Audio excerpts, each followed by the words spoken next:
assistir ao vivo. Pronto, a aula está gravando.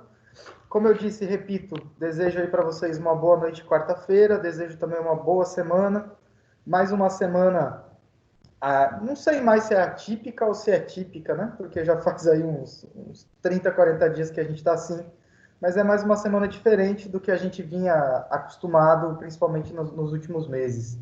Mas necessário para que vocês não percam o semestre e não atrasem a vida acadêmica de vocês. A modalidade aqui online, ao vivo, mas online, é a modalidade que nós encontramos para que a gente pudesse avançar no conteúdo, ainda que não seja a mesma coisa. A minha disciplina mesmo de desenvolvimento de pessoas, a gente perde um bocado, porque eu não vou conseguir fazer umas atividades mais práticas que eu gostaria de fazer com vocês, porque não estamos presencialmente, não estamos todos juntos presencialmente. Mas o importante é que ao menos vocês dominem a parte conceitual, a parte metodológica, e quem sabe lá na frente, quando a gente voltar, eu consiga fazer essa abordagem mais prática que eu gostaria de fazer com vocês, mas que no momento, obviamente, fica inviável, tá? Antes de começar a falar sobre o conteúdo de hoje, eu quero falar um pouquinho com vocês sobre a Oficial 1. Não sei se os outros professores já falaram ou se eu sou o primeiro a dizer isso para vocês. Eu acredito que os outros professores já tenham falado, mas vamos lá. Inicialmente, a atividade oficial 1, ela seria atividade presencial. Mas por conta do coronavírus, e obviamente que nós não estamos podendo ter contato presencial, físico, a atividade oficial 1, ela será remota, ou seja, ela será à distância, ela será online. O que eu vou fazer com vocês? Eu vou explicar, vocês me escutam, e se vocês tiverem alguma dúvida, vocês me falem, que depois que eu explicar, quem tiver dúvida sobre a atividade, pode abrir o microfone e me perguntar, tá bom? Então, eu prometi a vocês, eu me comprometi, na verdade, com vocês, de que eu flexibilizaria o máximo que eu pudesse flexibilizar. Já flexibilizei na parcial, que foi aquela atividade que vocês me entregaram. A oficial 1, o que eu vou fazer? Vai ser na quarta-feira que vem.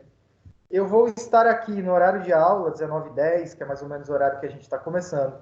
Eu não vou trabalhar conteúdo com vocês na semana que vem, tá? Então, o conteúdo do primeiro bimestre eu termino com vocês hoje. Então, na aula da quarta-feira que vem, eu não vou trabalhar conteúdo, mas eu vou estar aqui às 19h10 para explicar para vocês o que eu quero de atividade. Então, na semana que vem, na quarta-feira, eu vou dizer para vocês o que eu quero na atividade oficial 1. Como faz, o que eu quero, vai estar no AVA e eu vou explicar para vocês como é que faz para vocês acessarem, enfim. Eu vou dar para vocês todos os indicativos e todas as informações para que vocês possam fazer e me entregar a atividade 1. Vocês terão um prazo para me entregar. Não vai ser o prazo de aula, eu vou dar um prazo um pouco maior para vocês me entregarem, mas eu não posso dar um prazo muito extenso. Então, o que eu vou pedir a todos vocês, a todos e todas que estão me ouvindo agora? Que vocês estudem o conteúdo, que vocês estudem o que eu trabalhei desde a minha primeira aula presencial até o final dessa aula de hoje, que é na modalidade aí online, que tem sido as nossas últimas aulas. Deem uma olhada no livro da disciplina. Se ficou alguma dúvida na aula, revejam a aula. Tem os slides que também ajudam vocês aí a terem um norte, a terem um indicativo de estudo. No AVA, eu sempre coloco videoaulas sobre os conteúdos, então tem videoaulas de outros professores falando sobre esse mesmo conteúdo que eu trabalho com vocês. Então, vocês têm uma infinidade de possibilidades, tá? O que eu preciso de vocês, qual é a colaboração que eu preciso de vocês? Que vocês estudem o conteúdo para quarta-feira que vem. Jonathan, mas para que eu preciso estudar se não vai ser no horário de aula? Não vai ser no horário de aula, mas vocês também não terão tanto tempo assim para fazer. Então, eu preciso que vocês tenham um mínimo de conhecimento, que vocês tenham um mínimo de estudo, para que vocês consigam fazer com tranquilidade. Então, vou repetir. Na quarta-feira que vem, eu estarei aqui às 19h10, 19h15, que é o horário que nós estamos começando, e passo para vocês qual é a atividade, onde vocês encontram a atividade, como é para fazer, como é para me entregar, etc, etc. Preciso que vocês estudem, porque eu repito, eu darei um prazo para vocês fazerem, mas esse prazo ele não pode ser um prazo tão extenso, um prazo tão grande como foi o prazo da parcial, tá bom? Então, a atividade oficial 1, na quarta-feira que vem, e aí eu explico para vocês na quarta-feira que vem o que vai ser, como vai ser e de que maneira vocês vão me entregar e quanto tempo vocês terão para fazer, tá bom? Sobre a atividade oficial 1, alguém tem alguma dúvida ou alguém tem alguma pergunta? Não. Não. Eu não tenho nenhuma Oi. dúvida, não. Não? Então tá. Ismael já me disse que não tem, Juan também não, Esther e Beatriz, como não abriu o microfone, acredito eu que também não tenha, né? Se por acaso vocês tiverem alguma dúvida, vocês podem me perguntar no grupo de WhatsApp, beleza? Seja uma dúvida de conteúdo, seja uma dúvida sobre atividade. E vou colocar no grupo de WhatsApp que a atividade será na quarta-feira que vem, etc, etc, tá bom? Eu só preciso que vocês fiquem atentos que nesse horário de aula, na quarta-feira que vem, eu vou estar aqui ao vivo com vocês para poder explicar a vocês o que eu quero, tá? E quem está assistindo gravado, se tiver alguma dúvida, também me pergunta no privado ou me pergunta no grupo da turma da disciplina de desenvolvimento de pessoas, tá bom? Levando em conta que vocês não têm nenhuma dúvida sobre a Oficial 1, até porque ela também vai ser na semana que vem, eu vou começar a trabalhar o conteúdo de hoje. Eu tinha deixado para vocês na aula passada uma... Não gosto dessa expressão porque fica parecendo aqueles tio-avô, então aquelas professoras veinha da década de 60, né? Mas vou usar essa expressão mesmo assim. Deixei para vocês aqui entre aspas, um dever de casa, que foi assistir a uma entrevista, não é bem uma palestra, é mais uma entrevista que uma palestra, do Abílio Diniz. Eu já tinha falado para vocês dessa entrevista, dessa fala do Abílio Diniz na primeira aula, e disse que em determinado momento da disciplina eu passaria. Eu gostaria de ter passado dentro de sala de aula, porque seria muito mais fácil e muito mais produtivo. Mas como nós não tivemos essa possibilidade, eu trabalhei um tempo de aula na aula passada e disponibilizei para vocês o link no grupo de vocês, o link do YouTube, com essa fala, com essa entrevista do Abílio Diniz. Eu espero que vocês tenham assistido. Aliás, eu enchi o saco de vocês na quarta-feira passada para que vocês assistissem. E deixei no grupo de WhatsApp, deixei algumas questões norteadoras para que vocês assistissem com um olhar voltado para essas questões. Tá? Principalmente, qual era a visão do Abílio Diniz sobre empreendedorismo, como é que qual era o paralelo que ele fazia entre princípios éticos e a profissão, na visão dele, quais eram os segredos, quais eram as palavras-chave para se ter uma carreira de sucesso, principalmente na área da administração de empresas, entre outros pontos que eu fui deixando. Com sinceridade, alguém viu a fala do Abílio Diniz? Eu assisti a outra. Tá, Beatriz me disse que assistiu. Ismael, chegou a assistir? Não, professor. Só consegui contato com vocês essa semana, para falar a verdade. Tanto no aplicativo quanto no WhatsApp. Tá, beleza. O Juan, chegou a assistir?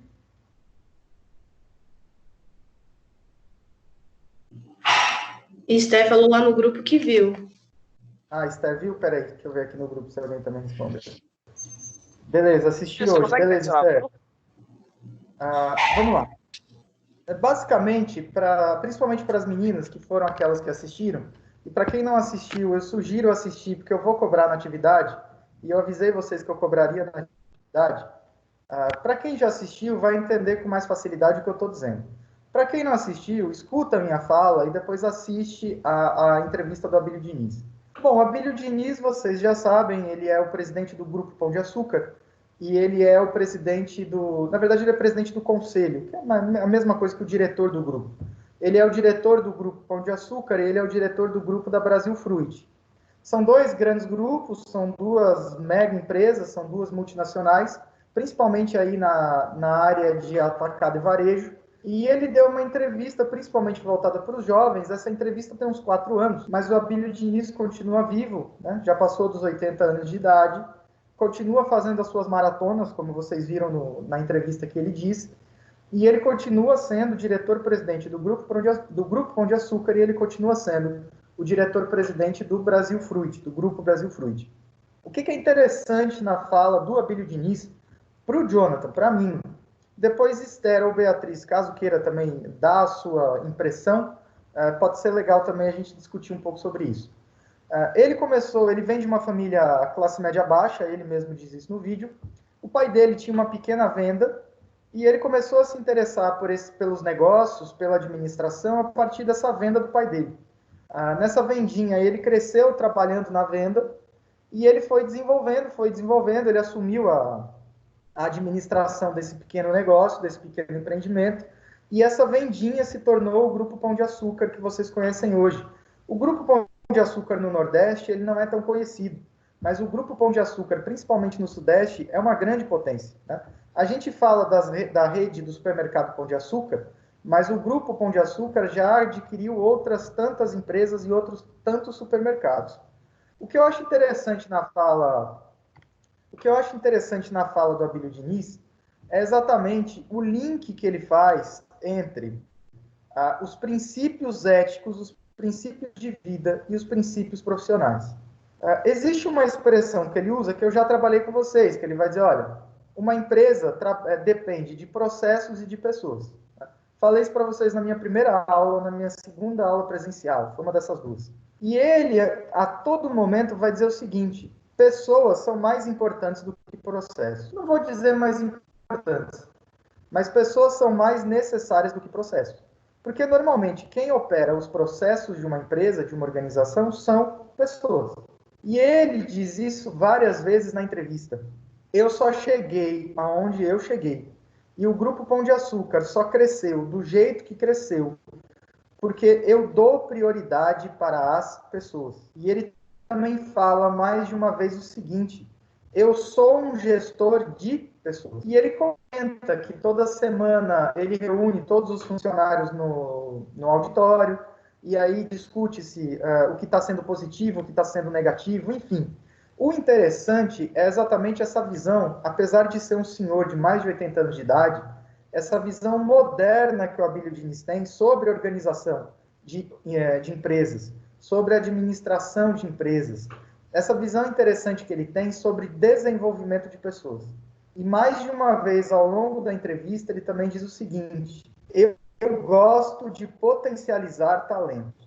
Quando eu descubro um talento, ou quando eu potencializo um talento, eu faço esse investimento dentro do Grupo Pão de Açúcar. Porque se os meus colaboradores estão bem, é sinal de que a empresa provavelmente também estará bem. Então veja que a visão de empreendedorismo dele é uma visão bastante moderna de empreendedorismo.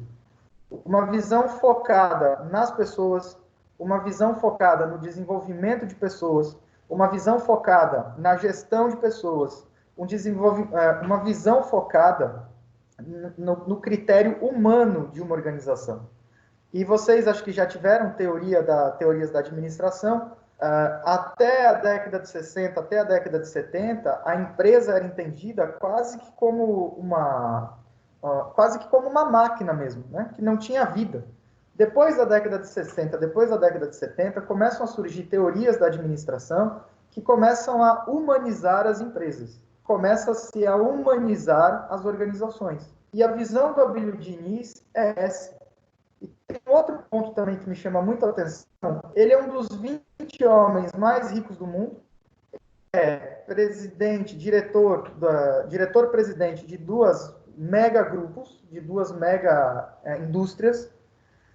Ele tem uma carreira de sucesso, ele é professor da FGV, ele já deu aula nos Estados Unidos, e ele diz uma coisa muito interessante. Ele diz, olha, nós nunca sabemos tudo sobre tudo. Né? A importância de continuar estudando, a importância de continuar se atualizando, a importância de continuar buscando conhecimento. E ele diz isso, olha, aprendi com meu pai a ideia da honestidade, aprendi com meu pai a ideia de gostar do que se faz, e aprendi com meu pai essa ideia também de estudar, de buscar conhecimento, de buscar valorização profissional a partir do conhecimento. Então, ainda que ele seja um senhor de 80 anos, ele tem uma fala muito jovial, e ele tem uma visão muito moderna de organização, de administração de empresas, principalmente do ponto de vista humano. É por isso que eu trouxe o Abílio Diniz, e é por isso que eu quero que vocês assistam para aqueles que ainda não assistiram. E ele usa um termo interessante, capitalismo consciente. ele vai dizer, olha, as empresas são importantes, a economia é importante, mas a economia sem o social, a economia que não ajuda a cidade onde está inserida, a empresa que não ajuda a cidade onde ela está inserida, a empresa que não contribui para o país onde ela se encontra, é sinal de que está faltando alguma coisa na empresa.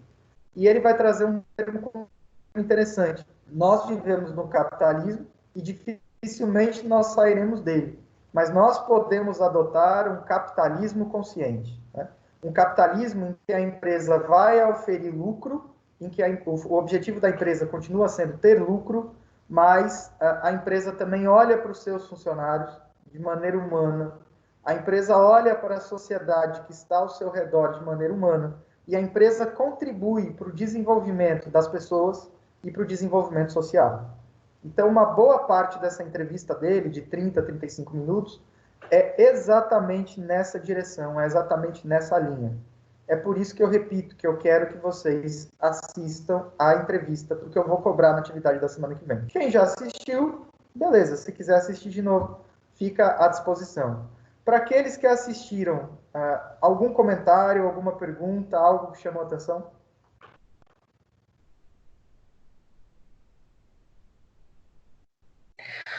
Então, professor, você já falou quase tudo que tinha no vídeo. Desculpa aí, Bia, foi mal. Calma aí, professora, que eu cheguei meio atrasado aqui. Você estava falando para a gente assistir qual vídeo? O vídeo que eu deixei o link para vocês na semana passada, a entrevista do Abílio Diniz, que eu dei o primeiro tempo de aula e falei para vocês, olha, o segundo tempo de aula fica disponível para que vocês assistam a entrevista do Abílio Diniz. Eu deixei no grupo da turma o link dessa entrevista do Abílio Diniz e estava colocando aqui o que me chamou a atenção. Eu fiz um resumo, né? E perguntei para vocês se alguém tinha algum comentário, alguma observação. No grupo, deixa eu achar aqui, a Liliane diz, ele usa a humildade sempre, ele é top. A Esther disse, o senhor já disse tudo. Ainda que eu já tenha dito de fato muita coisa, Beatriz, o que você achou, você que assistiu a entrevista? Assim, como você falou, né? Por ele ser um senhor de idade, ele tem uma mente bem jovem, ele tem um pensamento bem aberto em relação ao mundo da administração. Ele até fala que o mundo é dos jovens empreendedores, né? Ele fala, até o tema da palestra dele é esse. Então, ele tentou passar, não só para a plateia que no dia assistiu o vídeo, mas também para a gente que estava assistindo, né? Que para ele devemos ter como é que foi que ele falou, meu Deus? Uma pessoa de influência, tipo uma base. A gente tem que ter alguém importante como base para a gente traçar o que a gente quer conseguir futuramente. Foi basicamente isso que ele falou. É porque eu não lembro a palavra certa, mas ele usou ter alguém como inspiração, no caso, ele falou. Então foi tipo assim, ele conseguiu responder várias perguntas, né? Que teve muitas perguntas em relação ao o novo grupo que ele vai se tornar presidente, não sei se ele já se tornou presidente, que é o BRF, se eu não me engano. E, assim, ele falou que ele quer se tornar presidente desse grupo, não só pelo fato dele ter o conhecimento, mas sim porque ele gosta de treinar pessoas, ele gosta de estar com as pessoas. Então, por isso que ele fala que pessoas é mais importante que processos. Então, ficou bem claro que o pensamento dele referente aos jovens empreendedores é esse. Ele tenta passar para aqueles empreendedores, aqueles administradores que precisamos ter alguém de inspiração para traçar os nossos objetivos. Concordo, Bia. E o interessante é que muita gente começou a se perguntar por que ele foi assumir um outro grupo se ele já era tão bem sucedido no Grupo Pão de Açúcar. E essa entrevista tem 4 anos, né? Então ele já assumiu, hoje, ainda com 80 e poucos anos, ele continua sendo o presidente e o diretor dos 2 grupos ao mesmo tempo. E muita gente perguntava para ele naquele momento por que ele foi fazer isso com 76 anos de idade. E ele disse, porque eu gosto de desafio, eu gosto do que eu faço. E ainda que a maioria das perguntas dirigidas a ele fosse com esse intuito mais de sucesso nas organizações, a todo momento ele sempre atrelou o sucesso dele nas organizações à filosofia de vida dele, aos princípios de vida, aos princípios éticos, as inspirações. E aí Beatriz tem razão, né? Quando ele fala isso várias vezes também. Ele diz, olha, não basta você ser um líder, não basta você ser uma pessoa de sucesso. Você precisa ser a inspiração para alguém. Né? Quanto mais pessoas você conseguir gerar uma ideia de... Quanto mais você conseguir inspirar pessoas, você sim, aí sim você está sendo um líder de sucesso. Então, sucesso para ele, empreendedorismo para ele, não é só a questão do lucro. Não é só a questão de quantas empresas você abre. Não é só a questão de quantas empresas você faz crescer. É claro que isso leva-se em conta, leva-se em consideração, mas associa-se a essa ideia de ser inspiração para alguém, a essa ideia de se fazer o que gosta, a essa ideia de ser ético no ambiente de trabalho, a essa ideia de que uma organização não deve olhar só o ponto de vista econômico, mas também o ponto de vista social. Então, hoje ele continua com 80 e poucos anos. Ele continua correndo as maratonas, ele continua dirigindo as duas empresas, e é a típica pessoa que só vai parar quando, de fato, o corpo não aguenta mais, ou então quando morrer, né? Então, de fato, é uma inspiração do ponto de vista de metodologia de trabalho, de princípios de trabalho, e para vocês que estão começando, eu acho interessante, né? Para quem olha o grupo Pão de Açúcar hoje, não consegue imaginar que o Grupo Pão de Açúcar era uma pequena vendinha em São Paulo há 60 anos atrás. Então, ele começou pequeno e ele foi se desenvolvendo e ele foi desenvolvendo os negócios sem perder, sem deixar de lado esse ponto de vista mais humano, esse ponto de vista da formação, esse ponto de vista de potencializar as pessoas. Foi por isso que eu também trouxe ele para vocês, porque a gente fala tanto aqui em desenvolvimento de pessoas, e aí vocês têm um case de sucesso, vocês têm um caso de sucesso que é ele, dando aí o relato dele da importância do desenvolvimento de pessoas. Tudo bem até aqui? Posso seguir? Alguém tem mais alguma pergunta ou algum comentário? Não, pode seguir, professor. Beleza. Então vamos lá.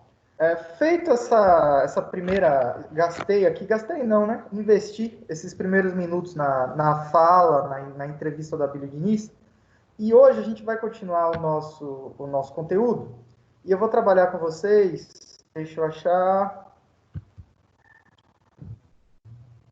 Pera aí, gente. Deixa eu achar aqui o arquivo, só um pouquinho.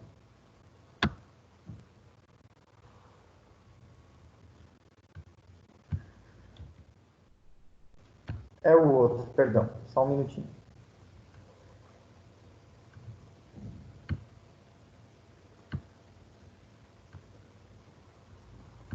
Pronto. Alguém abre o microfone e me diz aí. Oi. Professor, você já pensou como é que você vai passar a sua oficial? Já falou sobre isso? Já, acabei de falar sobre isso. Iniciei a aula falando sobre isso. Ah, tá, que eu não estava presente. Vai ser sobre... Quarta-feira que vem, no horário de aula, eu vou estar aqui, não vou trabalhar conteúdo, e vou explicar para vocês como será a parcial na quarta-feira que vem. Vou dar um tempo para vocês me entregarem, a atividade parcial vai ser à distância. Vou dar um tempo para vocês me entregarem, só que esse tempo não pode ser nada muito longo.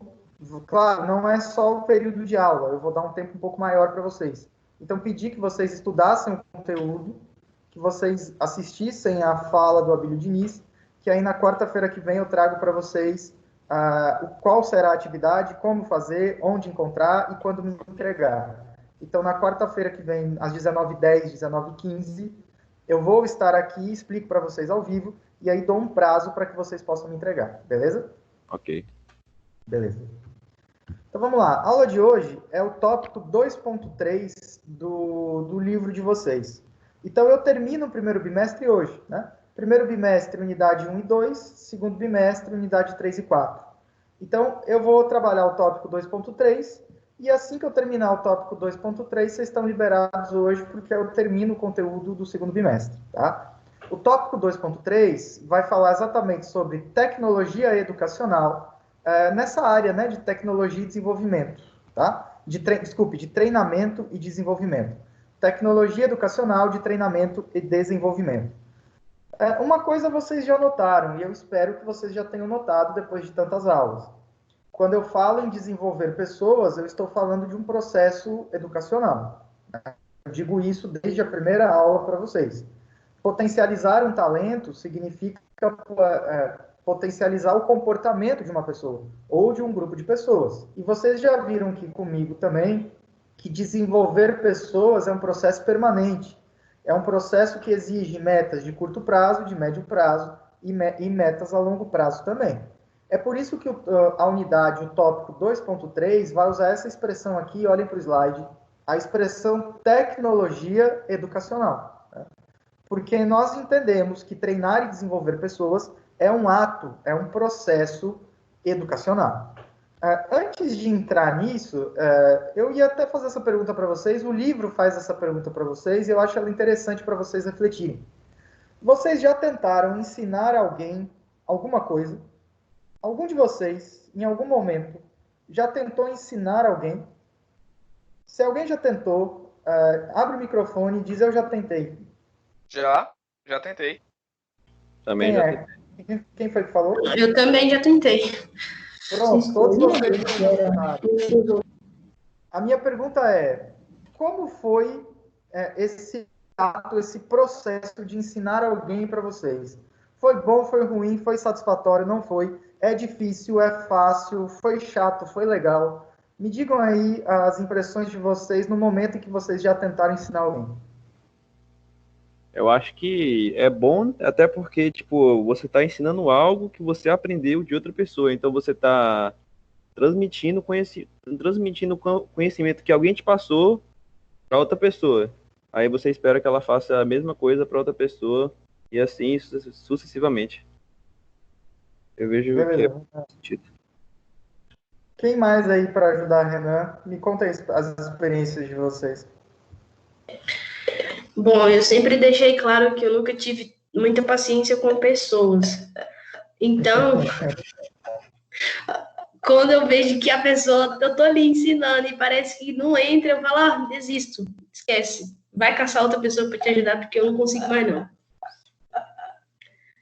Só que às vezes... Então, no teu caso, não me parece que tenha sido um processo muito, muito agradável, ou foi? Não é. Tá. Porque, Mais tipo alguém? assim, a pessoa começa a questionar o porquê do que eu tô falando. Tipo, começa toda hora a colocar um porém. Aí não dá certo.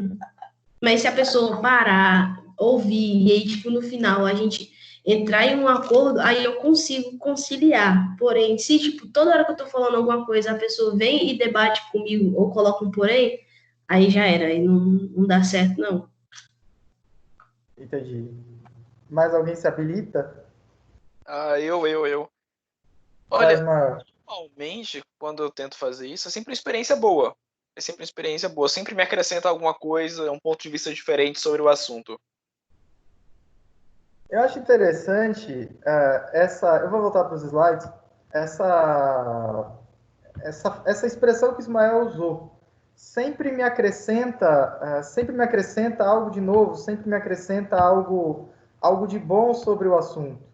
O processo de ensinar, o processo de você fazer com que alguém aprenda algo, ou a ideia, né, que alguém consiga avançar em algo, parte sempre desse princípio de que você também aprende algo com a pessoa. E é por isso, Bia, que se eu pudesse te dar uma sugestão ou uma dica, não fique brava, ou não fique chateada, ou não fique ansiosa quando alguém te questiona, porque um dos princípios de você ensinar alguém é exatamente que a pessoa comece a te questionar. Quando a pessoa não te questiona nada, pode estranhar porque tem alguma coisa de errado. Né? Ou ela não prestou atenção, não houve um processo de ensino-aprendizagem, ou então pode não ter sido marcante para aquela pessoa. Lógico, não é uma regra. Tem pessoas que mais escutam do que falam e conseguiram assimilar o conteúdo. Mas o ato de ensinar, ele não é uma coisa tão fácil, né? Exatamente porque envolve mais de duas pessoas no mínimo uma que ensina e uma que em tese está aprendendo, no mínimo 2 pessoas, e é um ato complexo porque envolve seres humanos. E vocês já viram comigo que tudo que envolve ser humano é difícil, né? Por conta das nossas complexidades pessoais, por conta das nossas complexidades individuais. E se vocês pararem para lembrar, quando foi que vocês ensinaram algo a alguém, vocês vão lembrar de algo que eu também disse em sala de aula. Olhem para o slide. Existem diferentes metodologias possíveis para você ensinar.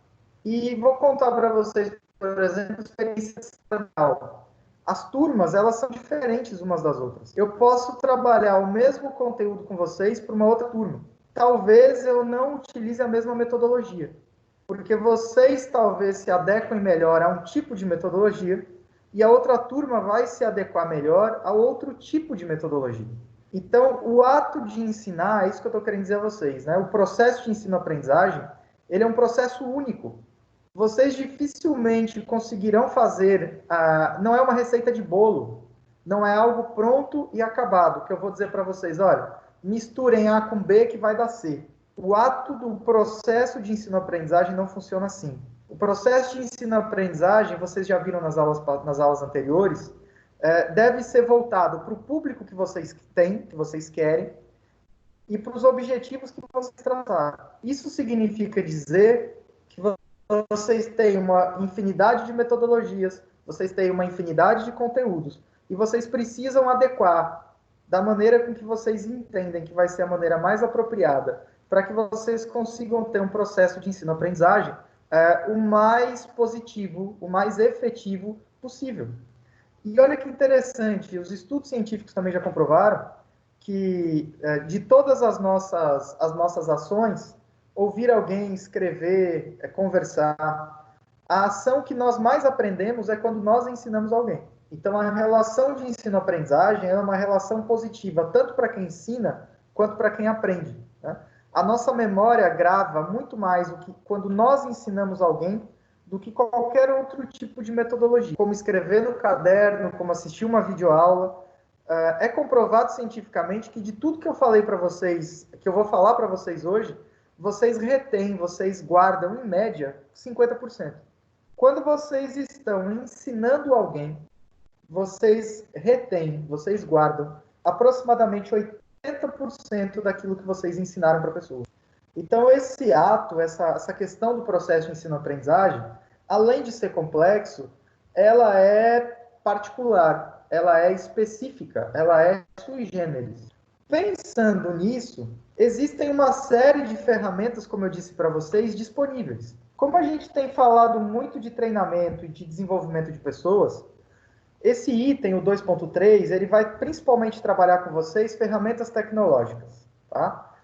Então, vai falar muito de computador, vai falar muito de aplicativo de celular, vai falar muito para vocês sobre aulas EAD, sobre o e-learning, né? Ou seja, a educação à distância, sobre a Blended, que é inclusive uma modalidade de disciplina de vocês que mistura uma parte da disciplina presencial, uma parte da disciplina online, à distância. Então, nesse tópico 2.3, o livro de vocês vai falar muito sobre ferramentas tecnológicas. E aí eu já preciso começar falando com vocês sobre essa questão da tecnologia. Tecnologia é bom, mas não resolve tudo. Então, também não tentem fazer com que todos os treinamentos de vocês, ou todo o processo de desenvolvimento de vocês, seja tecnológico. Tá? Existem questões, existem aspectos que a velha e boa interação presencial e a velha e boa interação entre seres humanos continua sendo uma das melhores estratégias. Então, quando a gente fala para vocês em utilização de ferramentas tecnológicas, é uma ferramenta que vem para somar. Eu não sou contra ferramentas tecnológicas, pelo contrário. Eu acho que se vocês souberem usar, é interessante, é massa, mas vocês não podem depender somente das ferramentas tecnológicas. Então, qual é a minha sugestão? Que vocês saibam conciliar as ferramentas tecnológicas com as ferramentas mais tradicionais. Tá? Quando a gente fala em ferramentas tecnológicas, eu estou dizendo para vocês que é a relação entre as escolhas que vocês fazem com os resultados a serem alcançados. A depender do que vocês querem, a depender do objetivo que vocês traçam, a ferramenta tecnológica ela pode ser até mais indicada que uma ferramenta tradicional. A recíproca também é verdadeira. A depender dos objetivos que vocês traçam, a ferramenta tradicional pode ser mais interessante que a ferramenta tecnológica. O ideal, repito para vocês, é que vocês saibam dosar, que vocês saibam conciliar as ferramentas tecnológicas com as ferramentas tradicionais. As duas, tanto as tecnológicas quanto as tradicionais, terão pontos positivos e terão pontos negativos. Ou seja, a depender do que vocês querem, vocês vão ter que avaliar se é melhor, naquele momento, vocês utilizarem uma ferramenta tecnológica ou se é melhor vocês utilizarem uma ferramenta tradicional. O que eu estou chamando de ferramenta tecnológica? Uma aula à distância. O que eu estou chamando de ferramenta tradicional? O professor, o giz e a lousa. O que eu estou chamando de uma ferramenta tecnológica? Um aplicativo de celular para vocês fazerem uma simulação. O que eu estou chamando de uma ferramenta tradicional? Uma aula expositiva dentro de uma sala de aula. Né? Então, existem ferramentas que são, aqui entre aspas, mais modernas, e existem metodologias, ferramentas que são mais tradicionais. O Chiavenato, que vocês já conhecem e sabem quem é, o Chiavenato vai dizer o seguinte, o processo de ensino-aprendizagem, ele tem 2 pontos. O que ele chama de sistema físico e de sistema conceitual. Sistema físico são os objetos físicos mesmo que vocês vão utilizar. Né? Um retroprojetor, um data show, um computador, uma lousa, um celular, enfim. Todos esses objetos são sistemas físicos. Né? O que eu vou usar no processo de ensino-aprendizagem? Vou usar uma lousa? Vou usar um computador? Vou usar um data show? Enfim. Sistema físico é aquilo que é palpável, são os objetos que vocês usam no sistema de ensino-aprendizagem.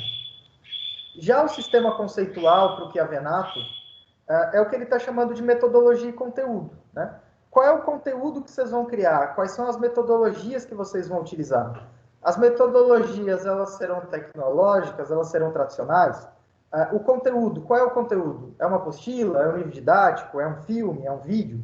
Então, o Chiavenato mostra para vocês que, seja uma escolha tecnológica, seja uma escolha tradicional, seja uma escolha mista, vocês vão ter que trabalhar com sistemas físicos e com sistemas conceituais. Dito isso, eu faço uma pergunta para vocês. Ferramentas tecnológicas e ferramentas tradicionais, elas são concorrentes ou elas são complementares?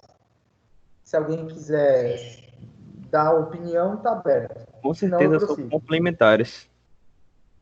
Beleza. Ismael está dizendo que são complementares. Alguém discorda dele ou todo mundo concorda com ele? Ferramentas tecnológicas e ferramentas tradicionais, elas são complementares. Né? Muita gente olha para elas e diz, não, elas são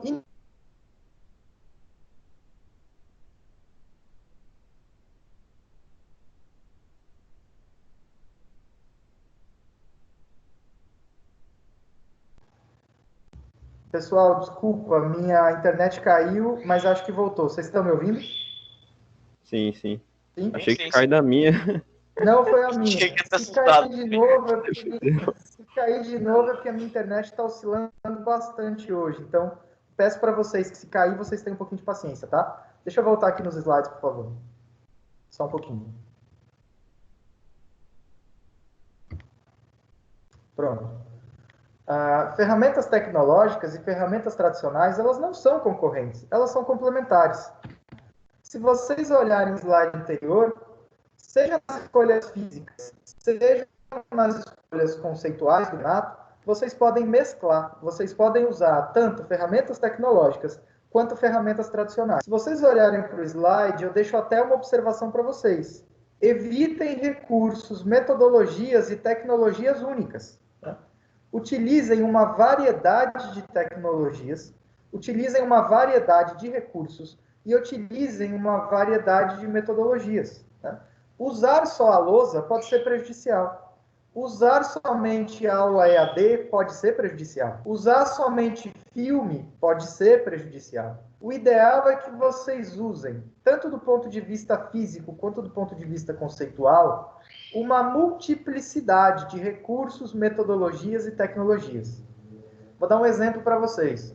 Se vocês querem promover um debate, vocês até podem passar um filme, mas depois do filme, o professor, o mediador, o facilitador, ele precisa entrar em cena.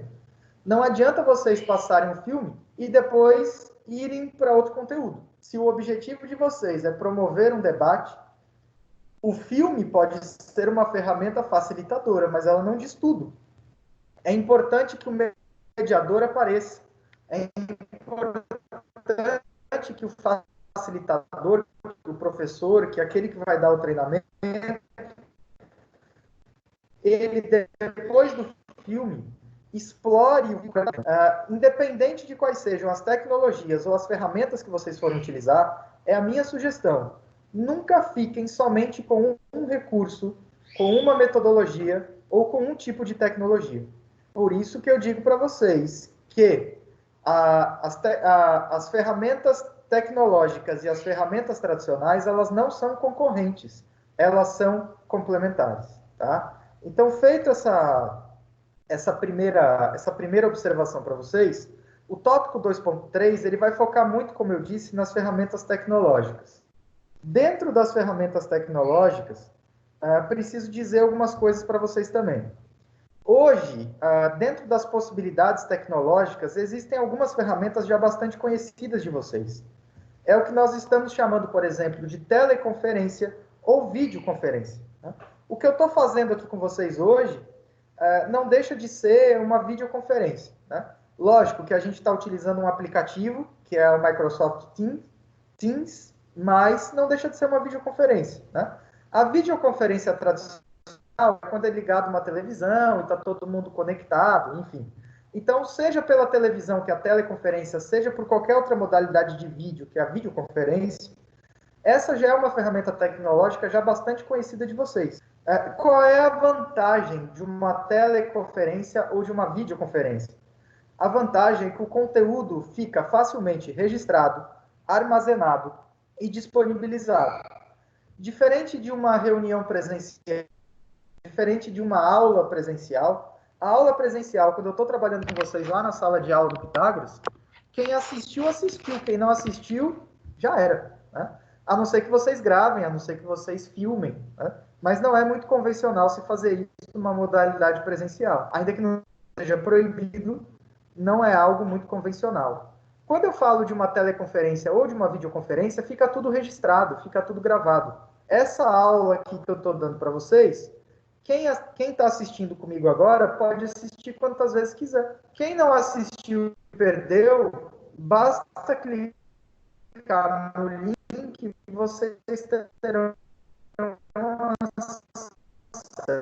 Ixi, a voz travando aí, professor. Você vai cair de novo. Então, dentro. Eu estou vendo isso também. Vocês estão gravando. Vocês conseguiram me entender ou vocês querem Eu não consegui, não. Volta 5 segundos começou a travar. Tá, beleza. Vamos lá, vou repetir.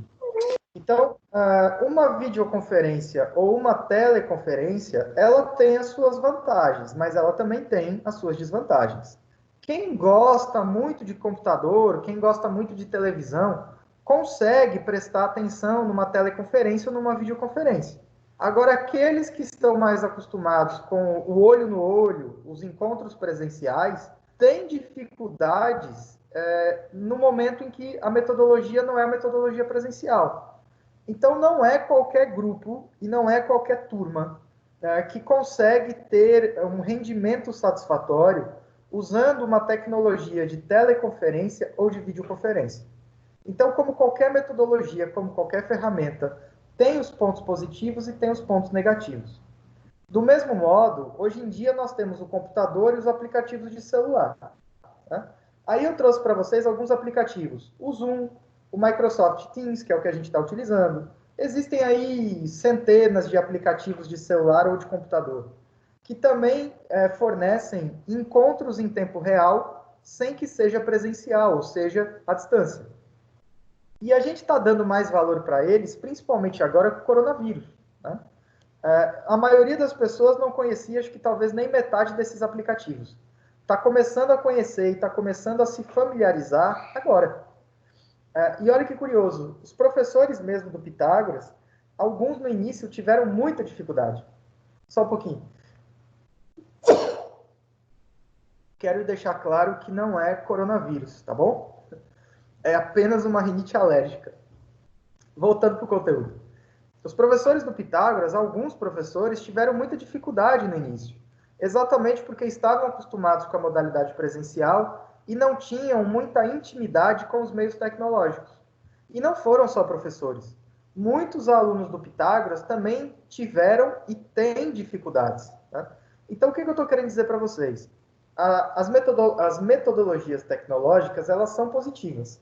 Só que vocês, na hora de fazer um treinamento, na hora de fazer um processo de desenvolvimento, vocês precisam avaliar se é possível utilizar uma videoconferência, se é possível fazer uma reunião pelo Microsoft Teams, se é possível dar uma aula pela Microsoft, se é possível fazer uma sala de vídeo pelo Zoom, porque vocês precisam identificar algumas questões práticas.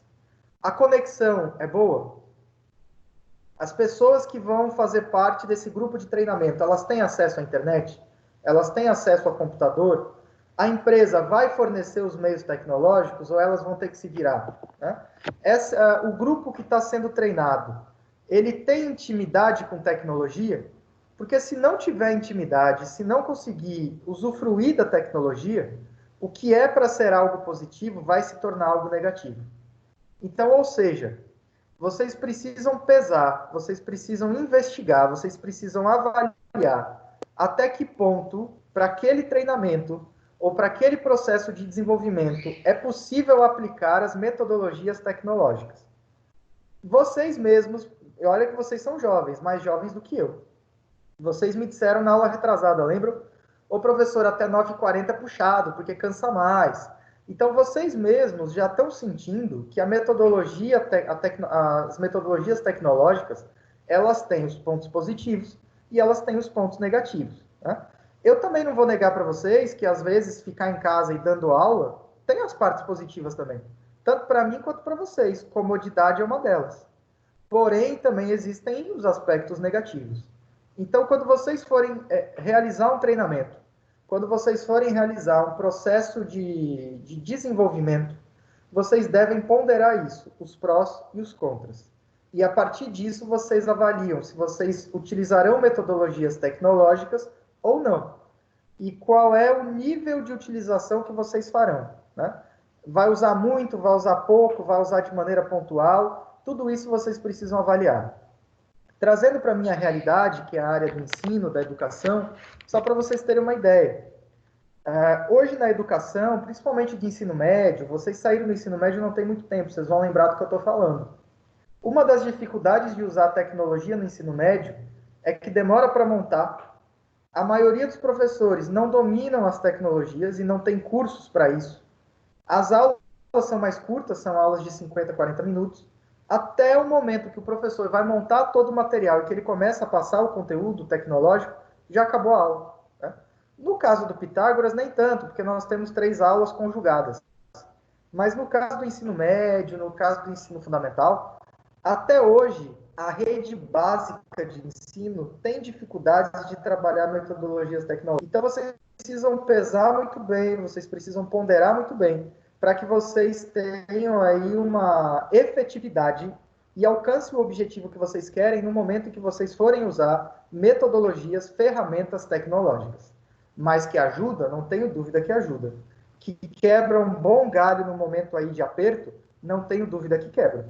Mas vocês precisam fazer todo esse diagnóstico para vocês saberem se vocês devem usar ou não, e em qual medida, em que grau vocês utilizarão, tá? Sobre esses primeiros apontamentos, tudo tranquilo? Alguém tem alguma pergunta ou algum comentário? Vou deixar alguns segundos abertos se alguém tiver se pronunciando. Tá tranquilo, Bruno. Pode continuar. Então, vamos lá. Vocês vão ver também uma expressão no livro de vocês que vai dizer o seguinte: nas ferramentas tecnológicas de ensino à distância, existem 2 abordagens. A abordagem síncrona e a abordagem assíncrona. Que desgraça é isso? Que palavrão é esse? É simples de vocês entenderem. Abordagem síncrona são as interações ao vivo, as interações online. Abordagem assíncrona são as interações offline. Então, vou dar um exemplo aqui para vocês. O que eu estou fazendo com vocês agora é o que a gente chama de uma abordagem síncrona. Eu estou ao vivo, eu estou online com vocês. Quando eu termino essa aula e algum de vocês vai no grupo de WhatsApp e diz: Jonathan, eu tenho uma dúvida. Aí já se trata de uma abordagem assíncrona. Ou seja, nós estamos fazendo uma interação offline. Né? Offline no sentido de, ainda que seja em tempo real, eu não estou ao vivo, eu não estou aqui online com vocês. Então, dentro das ferramentas da educação à distância, se vocês observarem essas expressões, abordagem síncrona e abordagem assíncrona, qual é a diferença? Síncrona são as interações feitas ao vivo. Assíncronas são as interações offline. Não sei se vocês lembram, a primeira aula que eu fiz para vocês, eu gravei a aula e eu disponibilizei a aula para vocês. A aula gravada é o que nós chamamos de uma abordagem assíncrona. Ou seja, eu estou offline, eu já gravei a aula e eu deixei a aula para que vocês assistam. O que eu estou fazendo com vocês hoje e fiz nas últimas semanas é o que a gente chama de uma abordagem síncrona. Então, dentro das ferramentas da educação à distância, das ferramentas tecnológicas, vocês podem usar as duas abordagens, tanto separadas quanto em conjunto. Né? Nós estamos usando as duas abordagens. Quando eu dou aula ao vivo, eu estou usando a abordagem síncrona. Quando eu estou com vocês no grupo de WhatsApp, eu estou usando a abordagem assíncrona. Quem me assiste ao vivo é a abordagem síncrona. Quem me assiste com a aula gravada está se utilizando da abordagem assíncrona, ok? Então, se vocês olharem lá no livro essa expressão abordagem síncrona e abordagem assíncrona, são essas as diferenças e são esses os significados. O Pitágoras usa uma metodologia que também pode ser utilizada dentro de uma sala de treinamento. Vocês já ouviram essa expressão, sala de aula invertida. O que é isso? É o que nós chamamos de um modelo híbrido de ensino-aprendizagem. A sala de aula tradicional é quando o professor trabalha o conteúdo e vocês vão tirando as dúvidas. Né? Ou seja, eu detalho, eu didatizo o conteúdo para vocês e a partir do momento que eu estou detalhando o conteúdo, vocês vão fazendo as intervenções.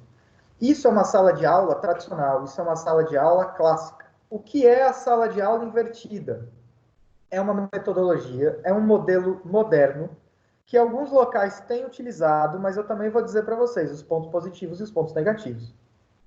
O modelo de sala de aula invertida, o aluno estuda os materiais e o professor somente retira dúvidas e dialoga com ele. Então, vou repetir. O aluno, ele estuda os materiais e o professor somente retira dúvidas e dialoga.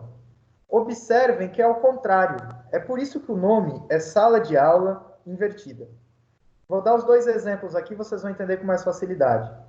Esse conteúdo que eu estou trabalhando com vocês, eu estou no modelo tradicional. Eu peguei o conteúdo e eu estou didatizando, eu estou explicando para vocês e vocês vão fazendo intervenções. Se eu estivesse utilizando, nesse caso, a sala de aula invertida, eu ia dizer para vocês, estudem o tópico 2.3, ferramentas tecnológicas, e venham aqui para tirar dúvidas e para discutir. Vocês entenderam que na sala de aula invertida, vocês são os protagonistas? Porque vocês estudam, vocês constroem o conhecimento, e eu só tiro dúvidas de vocês. Eu dialogo, eu discuto com vocês, mas eu não didatizo o conteúdo com vocês. Qual é o ponto positivo? Autonomia do aluno, protagonismo do aluno e amadurecimento intelectual do aluno. Qual é o ponto negativo? A maioria dos brasileiros, e dos estudantes também, ainda não estão habituados com a sala de aula invertida. Não adianta nada eu pedir para vocês fazerem se vocês não fizerem. Se vocês não fizerem, não vai render. Vocês não terão dúvidas, porque só tem dúvida quem estuda, só tem dúvida quem leu, né? Estuda no sentido de leu, de trabalhou, de assimilou. E só vou conseguir dialogar se vocês estudaram, se vocês leram. Então, Jonathan, dentro de um treinamento, é possível trabalhar na metodologia da sala de aula invertida? É, só que vocês precisam ter muita convicção de que o grupo que vocês estão tem maturidade científica, Professor, maturidade intelectual, educacional, para ler os materiais que vocês indicam. Pergunta. então o vídeo que você pediu para a gente assistir foi um modelo de aula invertida que você pediu para a gente assistir e trazer as dúvidas na próxima aula. Exato. Quando eu disse para vocês, assistam um vídeo que a gente vai discutir depois. É uma modalidade de sala de aula invertida, né? Porque eu não trabalhei o vídeo antes com vocês. Assistam um vídeo para vocês algumas questões norteadoras. Né? Lógico que, como eu vi que a maioria não tinha assistido, eu fiz um resumo para que a maioria que não assistiu entendesse o conteúdo. Mas se todos vocês tivessem, ou a maioria tivesse assistido, eu faria o seguinte com vocês. Eu, na aula passada, pedi que vocês assistissem o vídeo. Passei as questões norteadoras. Comecem a me dizer o que é que vocês responderiam nas questões norteadoras.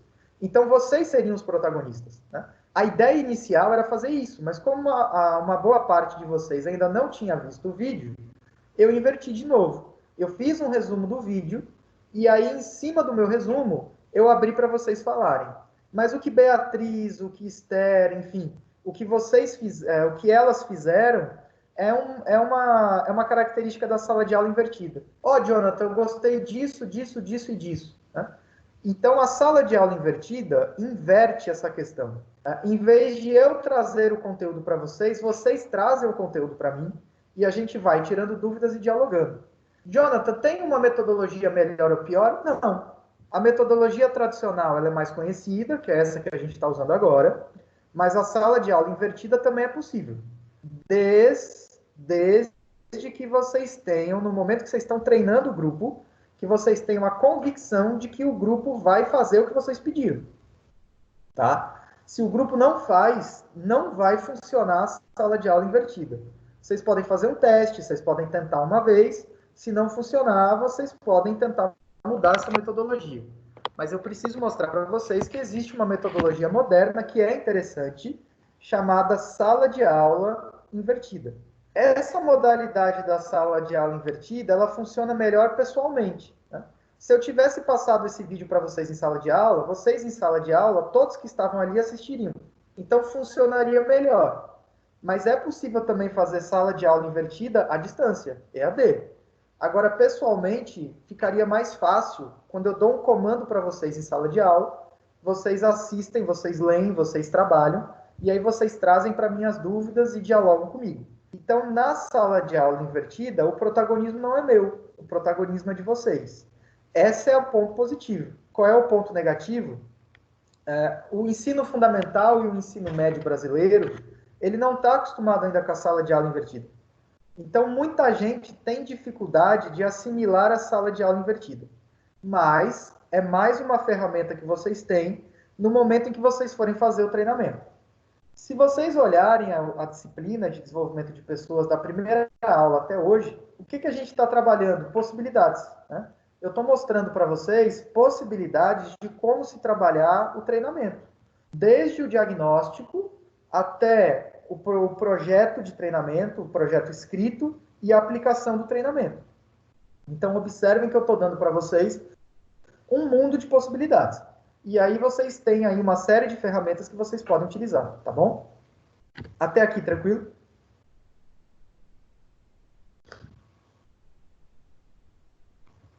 Vou fazer o seguinte. Beleza. Eu vou só explicar esse slide e aí eu vou dar um intervalinho, porque já são 8h11, e a gente volta, 10 minutinhos de intervalo para a gente voltar. Antes de dar o intervalo, o mesmo professor que Avenato, que vocês já conhecem, ele traz uma classificação e ele vai dizer o seguinte: as técnicas de treinamento, elas apresentam classificações distintas. Ele divide as técnicas de treinamento em 3 grupos. Técnicas de treinamento de uso, técnicas de treinamento de tempo e técnicas de treinamento de local de aplicação. O que vocês vão ver comigo depois do intervalo? Quais são as técnicas de treinamento de uso? quais são as técnicas de treinamento de tempo e quais são as técnicas de treinamento de local de aplicação. Tá? Então, eu vou trabalhar as 3 categorias que ele criou, essa categoria do Chiavenato. Vou mostrar para vocês quais são as técnicas de uso, quais são as técnicas de tempo e quais são as técnicas de local de aplicação. Lembrando, repito para vocês, não é um bolo, né? Não é como fazer um bolo, que basta vocês misturarem e o bolo vai sair. Como eu disse para vocês, são possibilidades, são técnicas. No momento que vocês forem fazer um treinamento, lembrem disso. Vocês precisam adaptar, vocês precisam adequar para os objetivos que vocês querem atingir e para o grupo, as pessoas, os colaboradores que estão sendo treinados. Mas vou mostrar para vocês daqui a pouquinho quais são esses 3 grupos, essas 3 espécies criadas pelo Chiavenato, tá bom? Eu vou dar aí um intervalinho de 10 minutos, são 8h12, até umas 8h20, entre 8h28 e 25 a gente está voltando, beleza? Vamos tomar uma água aí, vamos descansar um pouco a cabeça e a gente já retorna. Oi, Beatriz. Eu vou te mandar mensagem do privado referente a oficial 1, pode ser? Sim, senhora, pode me mandar que eu respondo, tá bom? Tá bom. 10 minutinhos a gente volta.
Pessoal, vamos lá. Voltando. Para a gente tomar ao menos uma água, dar uma refrescadinha na cabeça. Lembrando que quando eu terminar com vocês, vocês estão liberados, tá? Não faltam, acho que faltam mais uns 7, 8 slides. Prometo aí que eu vou tentar liberá-los até umas 1 hora. Deixa eu só compartilhar aqui com vocês, para vocês terem acesso de novo aos slides. Pronto. Vocês estão conseguindo visualizar os slides?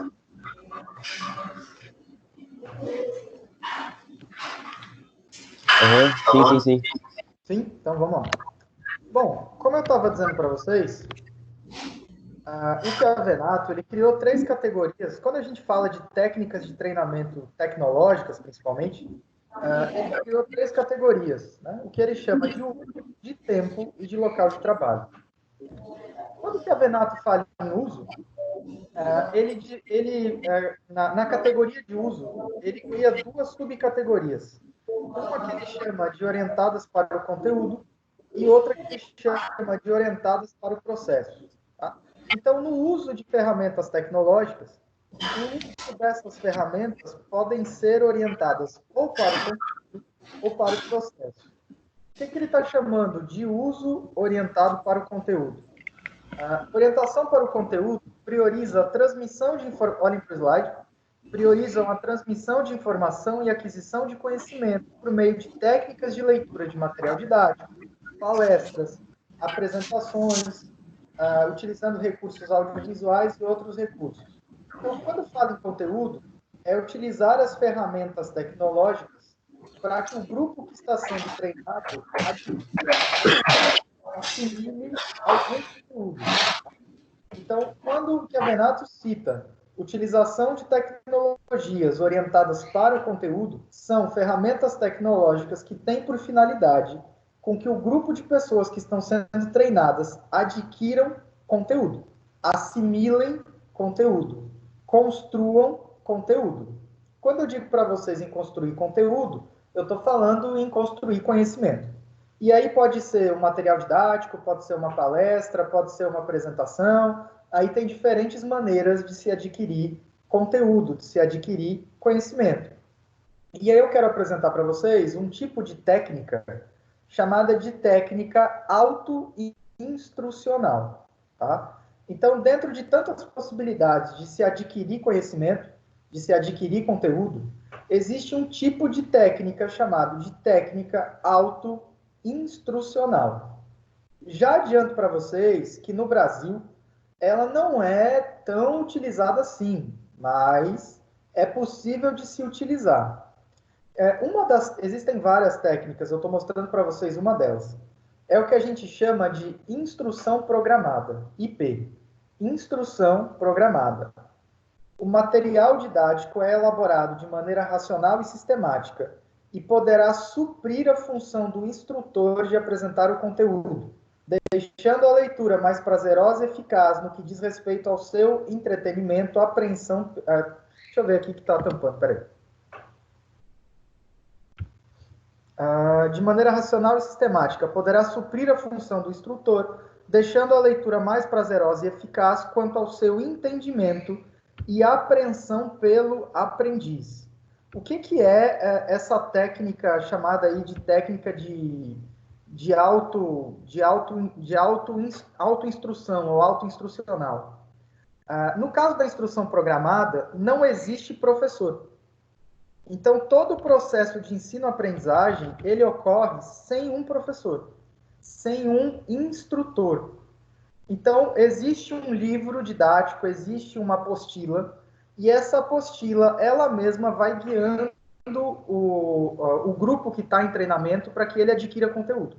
Então, é a mesma coisa que se eu dissesse para vocês, olha, gente, a disciplina de desenvolvimento de pessoas não tem mais o Jonathan. Eu vou indicar para vocês um livro, vocês vão estudar por esse livro e vocês vão adquirir conhecimento, adquirir conteúdo a partir desse livro. Então, é possível, mas como eu disse, é uma técnica, as técnicas autoinstrucionais, elas ainda são muito pouco utilizadas no Brasil. Perceba que ela é diferente da metodologia de sala invertida. Metodologia de sala invertida. eu indico para vocês o conteúdo, vocês estudam e tiram dúvidas comigo em tempo real ali. Discute comigo, não é só tirar dúvidas, vocês tiram dúvidas e discutem. No caso da técnica autoinstrucional, eu indico o conteúdo, vocês estudam e vocês adquirem conhecimento a partir da leitura do conteúdo. O que dá para fazer é trazer algumas dúvidas para que o professor, o instrutor responda de maneira offline. Então, por exemplo, a gente criaria um chat, a gente criaria um grupo de WhatsApp e vocês tirariam as dúvidas apenas pelo grupo, apenas na modalidade offline. Então, perceba que nessa modalidade chamada de autoinstrucional, a instrução programada, o peso do aprendizado fica por conta de vocês. Né? Lógico, o livro que eu for indicar para vocês tem que ser um livro didático, tem que ser um livro prazeroso, tem que ser um livro eficaz. Mas depende muito mais de vocês do que do professor quando a gente utiliza essa metodologia tecnológica, chamada de técnica autoinstrucional. É possível fazer um treinamento usando a metodologia autoinstrucional? Mas repito para vocês que não é muito comum no Brasil esse tipo de técnica. Algumas empresas utilizam porque é mais barato. Você não precisa ter um professor, você não precisa ter um mediador, você não precisa contratar um grupo para dar aula. Basta que monte uma apostila, monte um material didático. Esse material didático ele pode ser encaminhado para 1, para 10, para 100 pessoas e as pessoas vão adquirir conteúdo, vão adquirir conhecimento a partir dessas técnicas, tá? Então, o que eu estou querendo mostrar para vocês é que também existem várias maneiras de se adquirir conteúdo. Até uma palestra, que vocês já sabem o que é, material didático junto com o professor à distância, apresentações utilizando recursos audiovisuais, essas são mais usuais. Mas existem também técnicas chamadas técnicas autoinstrucionais. Um exemplo delas é o que a gente chama de instrução programada, tá? Então, quando o Chiavenato fala em orientação para o conteúdo, é para adquirir conteúdo mesmo, para construir conhecimento. E aí existem diferentes maneiras, diferentes ferramentas. Ele vai dizer o seguinte, ou é orientado para o conteúdo, que é a primeira subespécie, ou será orientada para o processo, que é a segunda subespécie.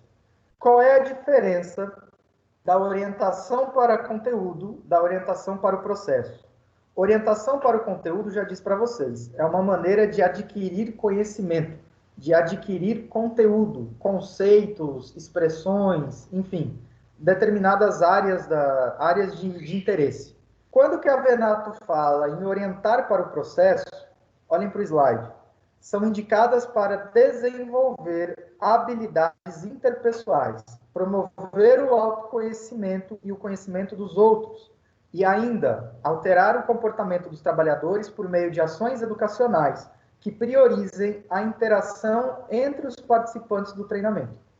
Então, orientar para o processo é muito mais voltado para as habilidades e as relações interpessoais. Então, se o meu grupo ele tem um problema de relacionamento, eu vou orientá-lo para o processo, segundo o Chiavenato. Se o meu grupo tem uma deficiência ou tem um obstáculo de conhecimento, eu vou orientá-los para o conteúdo.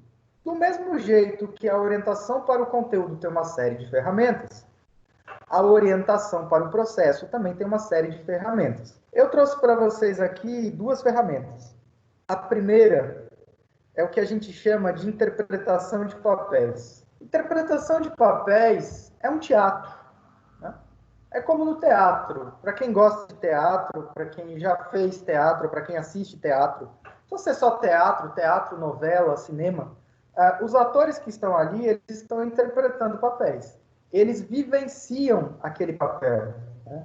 Eles dão vida àqueles papéis. No caso da interpretação de papéis nesse contexto que a gente está estudando, olhem para o slide de novo. Essa técnica consiste na apresentação de uma situação em um ambiente empresarial aos aprendizes. Aprendizes são aqueles que estão sendo treinados, que assumem individualmente um papel específico nessa situação. Ao assumir o papel, fica mais fácil do aprendiz reduzir a sua resistência sobre determinado assunto e desenvolver novas competências, concretizando assim o seu potencial e o seu aprendizado. Então, o grupo que vai, os professores que vão treinar, os facilitadores, eles criam uma situação-problema. E eles vão dizer, olha, você vai ficar com o papel A, você vai ficar com o papel B e você vai ficar com o papel C. Lógico que não é uma brincadeira, você tem que levar a sério essa interpretação dos papéis.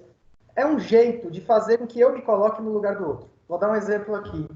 Um funcionário, um colaborador está sofrendo bullying do restante do grupo.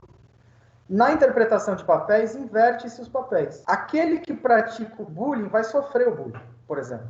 Ou então, uma queixa da organização é que está tendo muita fofoca dentro de um determinado setor e isso está desestabilizando as relações interpessoais. Na interpretação de papéis, qual vai ser o tema? A fofoca, né? Então, faz com que uma pessoa se coloque no lugar da outra.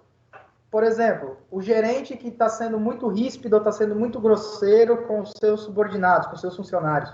O gerente se torna um funcionário e o funcionário se torna um gerente na interpretação de papéis. Então, a interpretação de papéis não deixa de ser um teatro, mas é um teatro que deve ser levado a sério. E qual é o objetivo? Fazer com que eu me coloque no lugar de outras pessoas. E a partir do momento que eu me coloco no lugar de outras pessoas, a tendência é que eu tenha menos resistência e a tendência é que eu desenvolva novas competências, novas habilidades e novas atitudes. Então, dentro do ciclo de treinamento, dentro da proposta de treinamento, se o problema for questões interpessoais, questões de autoconhecimento, vocês podem utilizar, por exemplo, uma metodologia chamada interpretação de papéis. E eu trouxe uma segunda metodologia, que essa vocês já conhecem, né? Que é o que nós chamamos de dinâmica de grupo. A dinâmica de grupo também é uma metodologia de vivência, né? Eu dou uma situação concreta e eu peço que o grupo se vire, eu peço que o grupo conviva, eu peço que o grupo se desenvolva dentro daquela situação concreta.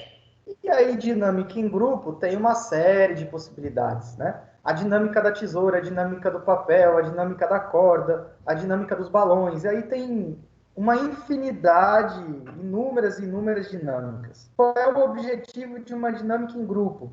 Olhem de novo para o slide.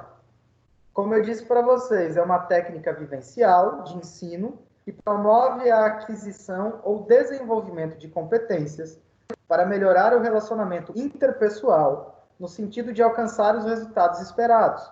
As atividades educacionais baseadas nas dinâmicas mobilizam as forças do grupo para provocar o desenvolvimento individual dos seus componentes ou até mesmo o desenvolvimento do grupo como um todo. Então, se eu tenho um setor dentro da empresa, se eu tenho um departamento dentro da organização, em que não se consegue trabalhar em grupo, uma dinâmica em grupo pode despertar naquelas pessoas o entendimento, a compreensão da importância de se trabalhar dividindo as funções, das funções serem equilibradas, de cada um fazer a sua parte, enfim. Vai depender do problema que vocês têm e o que é que vocês querem resolver com o ciclo de treinamento. Então, ou seja, o que eu estou querendo passar para vocês é que dentro dessas orientações para o processo, existem várias possibilidades. Falei, por exemplo, da interpretação de papéis, falei da dinâmica de grupo, tem jogos, né? Os jogos que são criados dentro das organizações. Pode ser um quiz de perguntas e respostas, pode ser um aplicativo de celular com perguntas para as pessoas concorrerem. Jogos no sentido não de acirrar a rivalidade, mas jogo no sentido de que a concorrência faz com que você estude, né? O desafio do jogo faz com que você estude, faz com que você se dedique, faz com que você seja mais engajado. Então, existem aí uma série de possibilidades que as organizações têm usado para desenvolver habilidades interpessoais ou então para promover o autoconhecimento dos seus colaboradores. Como eu disse, interpretação de papéis, dinâmica de grupos, jogos dentro da organização, tem várias possibilidades. O que eu quero dizer a vocês, recapitulando, que para o Chiavenato, quando ele fala do uso das ferramentas tecnológicas, elas podem ser usadas ou para o conteúdo, ou então elas podem ser usadas para o processo. Conteúdo, já disse para vocês, adquirir conhecimento, adquirir conteúdo. processos é quando eu promover habilidades interpessoais ou promover o conhecimento, o autoconhecimento ou conhecimento sobre o outro dos colaboradores que estão na minha organização.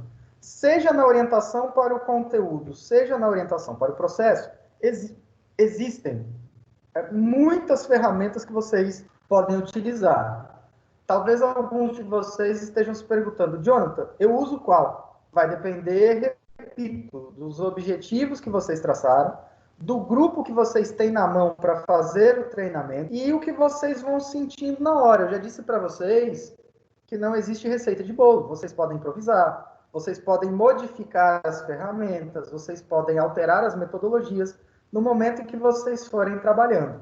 Eu só preciso que vocês conheçam o maior número possível de ferramentas para que vocês saibam quais vocês devem usar no momento em que vocês forem fazer um treinamento, tá? Então, existem essas possibilidades, lembrando que existem essas, como existem outras tantas para que vocês conheçam.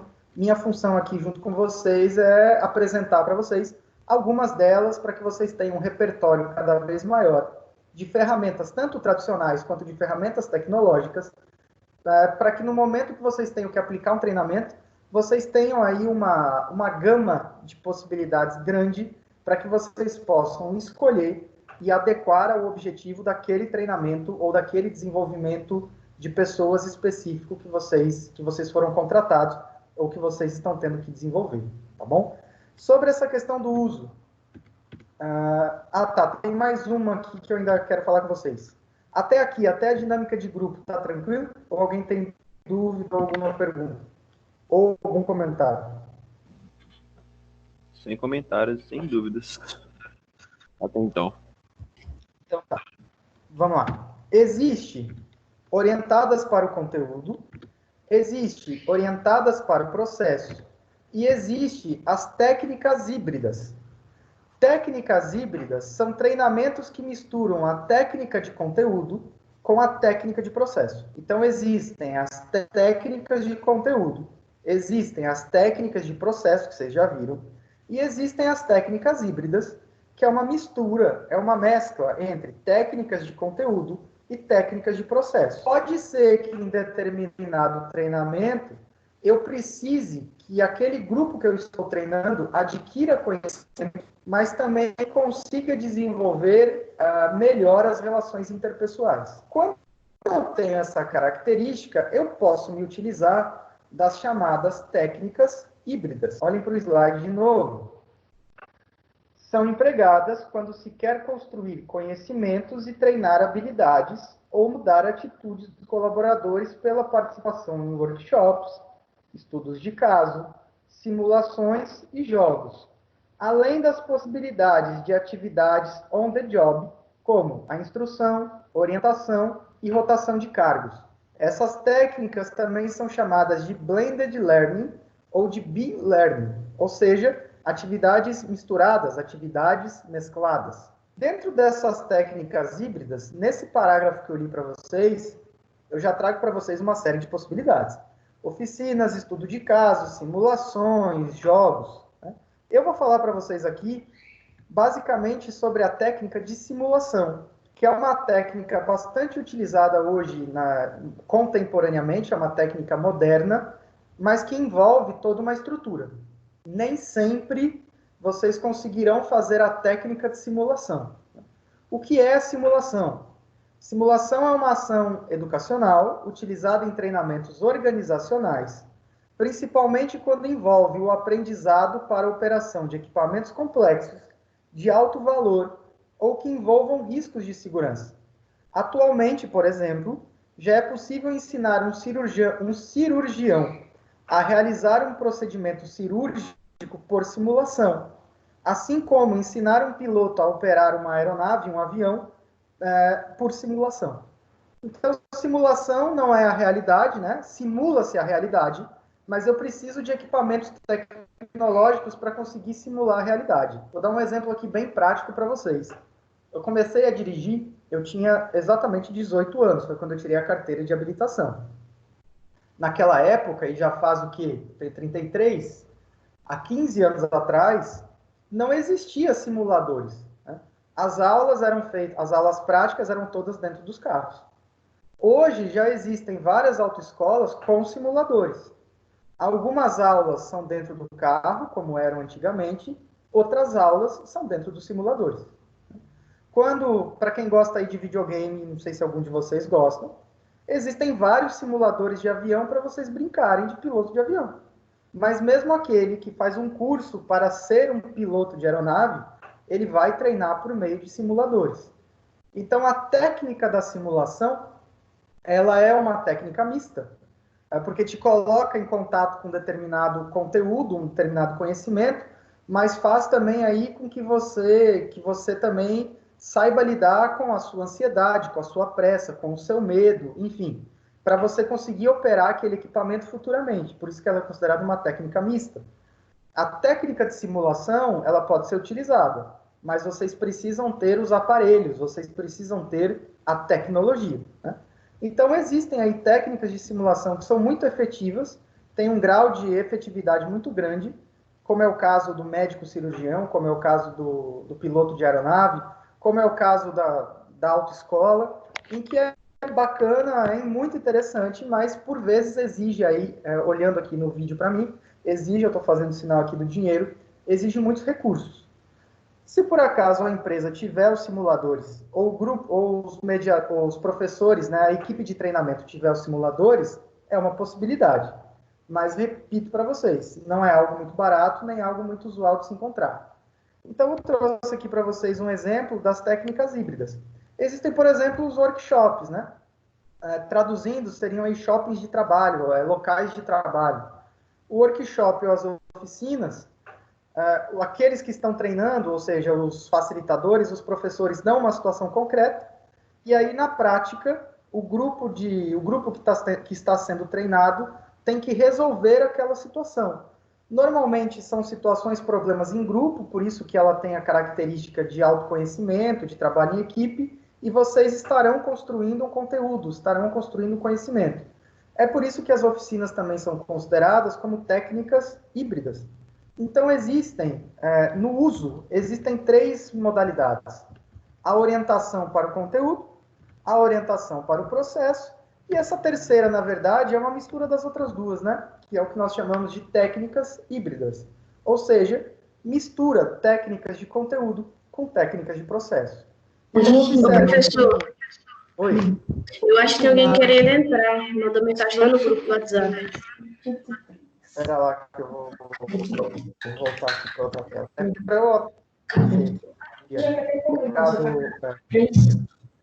Deixa eu voltar aqui a compartilhar com vocês. Pronto. Então, em 3, 4 slides, olha quantas possibilidades vocês viram, né? Existem várias e várias possibilidades, tanto de conteúdo, quanto de processo, quanto de ambos, né? Que são as técnicas híbridas. Então, vocês têm aí várias possibilidades à disposição para que no momento em que vocês forem elaborar e no momento em que vocês forem aplicar um treinamento ou um processo de desenvolvimento, vocês tenham um repertório muito mais vasto, muito mais aprofundado, para que vocês consigam escolher com muito mais precisão quais são as técnicas que vocês querem usar no momento em que vocês forem trabalhar, no momento em que vocês forem aplicar, desenvolver aquele treinamento, tá? Então, quanto ao uso, são essas 3, na verdade, são 2 categorias, orientadas para o conteúdo e orientadas para o processo. Existe um terceiro grupo, que é a mistura dos outros 2, que são exatamente as técnicas híbridas. E dentro delas, vocês têm uma série de possibilidades. Então, no Pitágoras, quando vocês têm, por exemplo, uma disciplina blended, ela é considerada uma técnica híbrida, né? Até porque uma parte da disciplina blended é presencial, outra parte da disciplina blended, ela também será à distância, ela será online, ela será a partir do computador e dos programas de computador.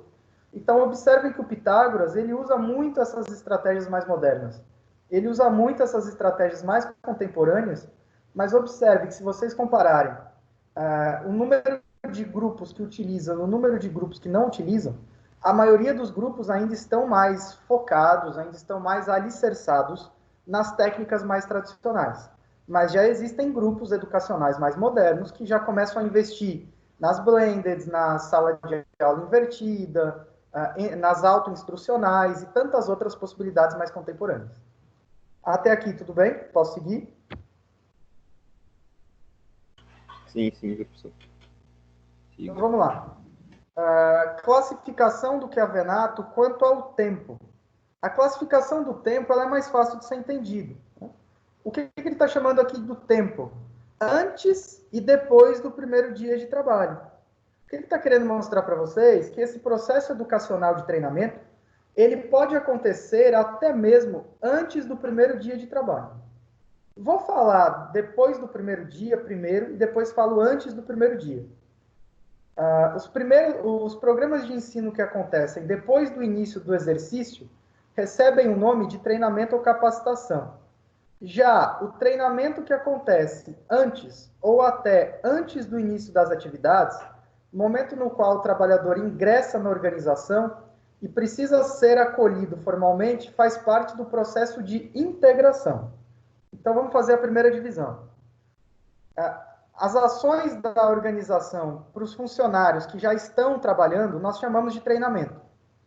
As ações da organização para aqueles funcionários que foram contratados, mas ainda não começaram a trabalhar, nós chamamos de ações de integração.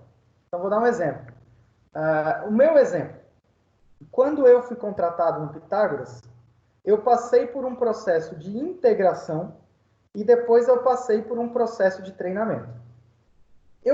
Se minha memória não falha, eu fui contratado em janeiro, há 4 anos atrás, em janeiro. E aí me chamaram, o RH me chamou e disse, Jonathan, você vai começar, as aulas começam em fevereiro, mas antes você vai passar por um processo de integração. Eu ainda não tinha entrado em sala de aula, eu ainda não tinha começado a trabalhar, mas eu já tinha passado por algumas atividades prévias. Entrei numa sala com o pessoal do RH, o RH foi lá e colocou um vídeo do Pitágoras, mostrando como eram as salas de aula, quantas salas de aulas existiam, a história do Pitágoras no Brasil e a história do Pitágoras em Teixeira de Freitas, qual era a metodologia, que era a sala de aula invertida, prioritariamente, como é que funcionava o lançamento de nota, como é que funcionava a relação dos professores com os coordenadores. Isso que eu recebi antes de começar a dar aula é o que o Chiavenato está chamando de antes do primeiro dia de trabalho. Depois que eu comecei a dar aula, nós recebemos treinamento constantemente. Né? Um professor vem dar uma palestra, a gente assiste um vídeo, a gente acessa trilhas, né? O que são essas trilhas? São atividades feitas online, são aplicativos de computador que a gente vai testando eles online. Então, percebam o seguinte, essa ideia de processo de aprendizagem, essa ideia de processo de desenvolvimento, para o Chiavenato, quando ele fala do tempo, pode ocorrer antes do primeiro dia e depois do primeiro dia. Tudo aquilo que acontece antes do primeiro dia é o que nós chamamos de processo de integração. O que acontece depois do primeiro dia de trabalho é o que nós chamamos de treinamento ou de capacitação. Quando eu falo em integração, eu até trouxe esse parágrafo para vocês, está no livro, e eu dei um Ctrl+C, Ctrl+V aqui para o slide. Dê uma olhada no slide. Vale ressaltar que o processo de integração de novos colaboradores é de fundamental importância, pois é por meio dele que se integra mais rapidamente o colaborador ao grupo de trabalho e à empresa, elevando as chances dele começar a trabalhar apresentando bom desempenho e alta produtividade, ajustando a sua conduta de acordo com a cultura organizacional vigente e ainda evitando a sua demissão precoce por desconhecimento das normas e das regras da empresa. Traduzindo para vocês, cada empresa tem a sua filosofia de trabalho, cada empresa tem as suas regras, cada empresa tem as suas metas, os seus objetivos, cada empresa tem a sua cultura organizacional. Por que o Pitágoras, antes do professor começar a dar aula, o professor passa pelo processo de integração? Para que ele conheça o que é o Pitágoras, quem é, como se deve trabalhar e como se deve proceder dentro da organização. Vou dar um exemplo. Se um professor não concorda com disciplina blended, ele não vai dar aula no Pitágoras, porque a organização tem como um dos pilares disciplinas blended. Se um professor concorda com as disciplinas blended ou consegue se adaptar, ele poderá dar aula no Pitágoras, porque ele está adaptado às disciplinas blended. E isso já é dito para ele desde o início. Depois que ele entra, e aí ele já começou a trabalhar, ele vai ter cursos de treinamento, cursos de capacitação para que ele consiga desenvolver ainda mais essas habilidades.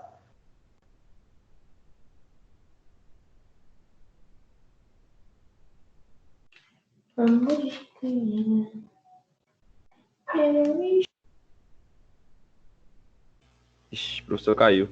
A internet dele caiu. Já era. O Wesley tá querendo entrar lá.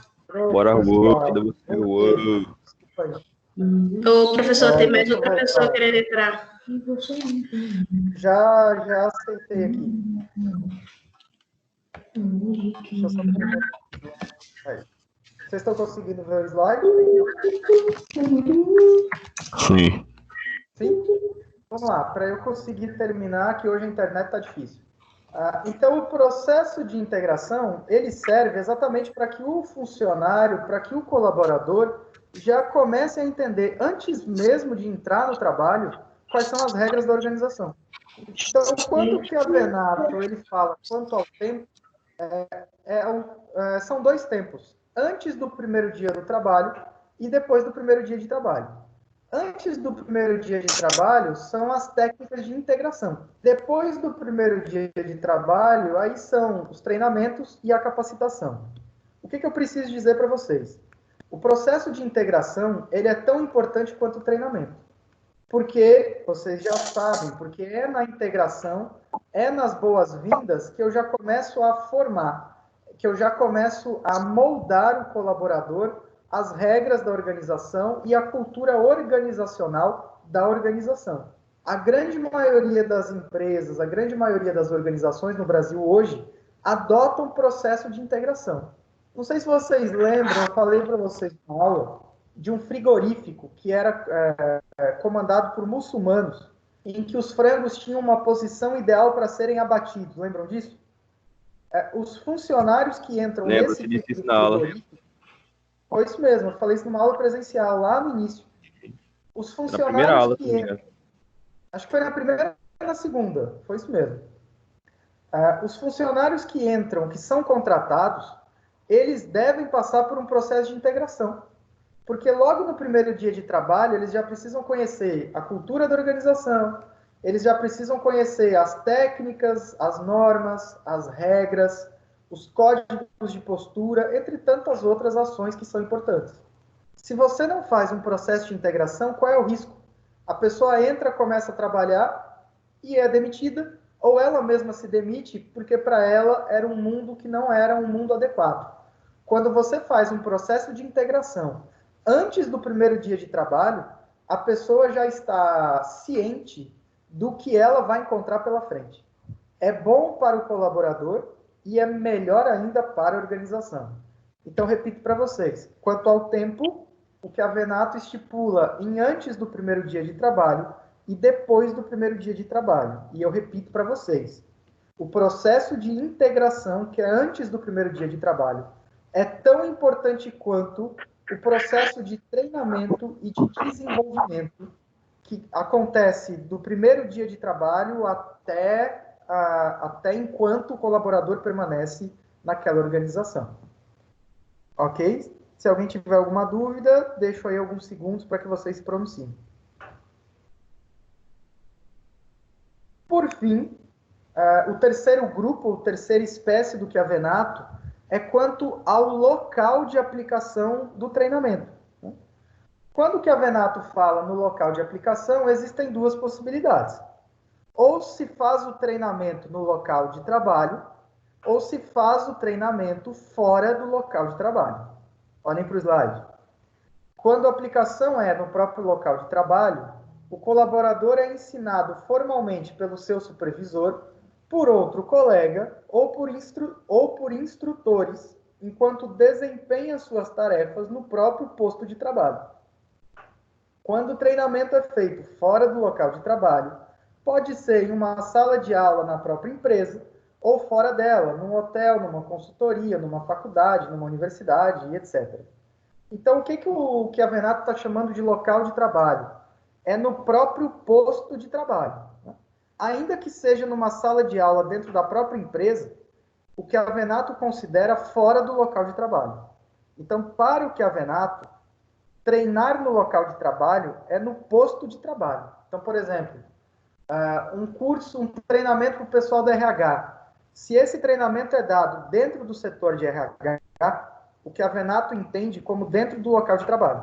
Se esse curso é dado no auditório da empresa, ainda que seja dentro da mesma empresa, o Chiavenato está entendendo como fora do local de trabalho. Né? Se é dado numa faculdade, se é dado num hotel, se é dado num salão de eventos, tudo isso é fora do local de trabalho. Então, vocês poderão realizar o treinamento tanto dentro do próprio posto de trabalho da pessoa, quanto fora do posto de trabalho, fora do local de trabalho. Jonathan, qual é a melhor opção? Depende do que vocês querem. Vou dar um exemplo prático aqui para ficar mais fácil. O treinamento é para que o grupo de trabalhadores, de operários, saiba operar uma determinada máquina. Me parece muito mais apropriado que esse treinamento seja dentro do local de trabalho. Agora, suponhamos que o treinamento são relações interpessoais, né? Problemas de relações interpessoais. Nesse caso, pode ser feito dentro do local de trabalho, como fora do local de trabalho. Né? Se você quiser, se o teu objetivo é que os colaboradores se sintam mais confortáveis, se sintam mais despojados, você faz num hotel, você faz numa sala de consultoria, você faz num salão de eventos, você tira ele do local de trabalho para que ele se sinta mais à vontade. Então, para o Chiavenato, o treinamento, o processo de treinamento, ele pode se dar tanto no local de trabalho quanto fora do local de trabalho. Dito isso, e eu vou voltar no slide, vocês viram aí as técnicas de treinamento que foi idealizada pelo Chiavenato. As técnicas de uso, as técnicas de tempo e as técnicas de local de aplicação. Técnica de uso podem ser orientadas para o conteúdo ou orientadas para o processo. E existe aí uma terceira categoria chamada de técnicas híbridas que misturam o conteúdo e o processo. Quando nós falamos em classificação quanto ao tempo, pode ser antes do primeiro dia de trabalho ou depois do primeiro dia. Se for antes, nós chamamos de processo de integração. Se for depois, nós chamamos de processo de treinamento ou de capacitação. E a terceira espécie do Chiavenato era quanto ao local de aplicação do treinamento, que pode ser no local de trabalho ou fora do local de trabalho. Então, como eu disse para vocês, o tópico do livro de vocês, que é o tópico 2.3, ele é um tópico que mostra ferramentas para vocês. Assim como o 2.2, que foi o que eu trabalhei na semana passada, também já ia dando para vocês ferramentas. Lembra? A rotação de cargos, entre tantas outras oficinas, entre tantas outras ferramentas que vocês viram. Então, o tópico 2.2 e o tópico 2.3 trazem para vocês possibilidades. Se nós estivéssemos numa aula presencial, eu daria algumas situações concretas para vocês trabalharem. Como nós não estamos, a gente está tendo que trabalhar do ponto de vista teórico conceituado. Então, o que eu quero de vocês? Que vocês leiam o livro de vocês, da disciplina, ou que vocês assistam de novo as videoaulas, ou então que vocês vejam os slides, para que vocês consigam visualizar o tanto de ferramentas, o tanto de possibilidades que vocês já viram nesse primeiro bimestre. Tá? A gente não vai conseguir aplicar na prática de sala de aula, mas ao menos vocês estão tendo conhecimento e vocês estão tendo contato com várias ferramentas para que lá na frente, se um dia vocês precisarem aplicar um treinamento, vocês já têm aí um repertório muito mais vasto do que vocês tinham antes da disciplina. Sobre o conteúdo de hoje, dúvidas, perguntas, comentários, ou tá de boa e eu posso dar adeus? Não tenho dúvida, porém, eu só ia pedir para você mandar os slides no grupo. Ia pedir para você mandar o link da entrevista, professor, que eu não consegui achar, não. Eu procurei lá no grupo, não consegui achar, não. Peraí, Renan, o que você não achou? A entrevista com o Chiavenato, para eu poder assistir. Ah, tá. O Chiavenato eu mandei no grupo. Vou mandar de novo para vocês. Manda de novo. Tá. Beatriz, o que você seguinte, pediu, ô professor. Oi? Os slides. Eu ia pedir para mandar os slides no grupo. Desculpa, isso? Isso. Outra coisa, professor. Então, essa semana que vem não vai ser ainda oficial. Vai ser a parcial. Não. Semana que vem é a oficial. Sim. A parcial, eu vou considerar como nota da parcial aquela atividade que eu pedi para vocês há umas 2 semanas atrás. Quem não me entregou, entregue no máximo até amanhã, porque isso já faz uns 15, 20 dias. A oficial será na semana que vem.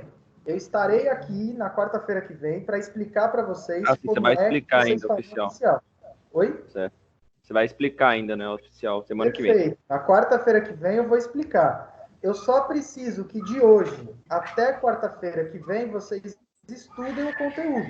Na quarta-feira que vem eu vou explicar para vocês o que eu quero, beleza? Tranquilo. Beatriz, deixa eu entender o que você me pediu. Você quer que os slides estejam no grupo de WhatsApp ou pode ser no AVA? Eu acho melhor no grupo do WhatsApp, professor. Tá, eu vou tentar, eu vou converter e vou mandar pelo grupo de WhatsApp. De todo modo, os slides, todos os, exceto esse que eu vou colocar entre hoje e amanhã, todos os slides que eu trabalhei já estão no AVA. Então, se vocês olharem o AVA, vocês encontrarão os slides lá, tá? Eu vou tentar porque às vezes o portal dá uma bugada e fica ruim para entrar. Eu soube que vocês estão tendo instabilidade no portal mesmo. Eu vou tentar converter e jogar para o grupo de WhatsApp até amanhã, tá bom? Então, eu deixo no AVA as aulas e os slides e vou tentar jogar para o link do grupo de vocês também o link da aula do YouTube, que eu já sempre deixo, e deixo também aí os slides para vocês darem uma estudada. Deixa a entrevista também, professor, que eu vou assistir. Mando daqui a pouquinho, daqui 2 minutos eu mando o link da entrevista. Valeu. Então tá. Meus queridos e minhas queridas, muitíssimo obrigado pela paciência de vocês, pela atenção. Repito, desejo para vocês um bom restante aí de semana.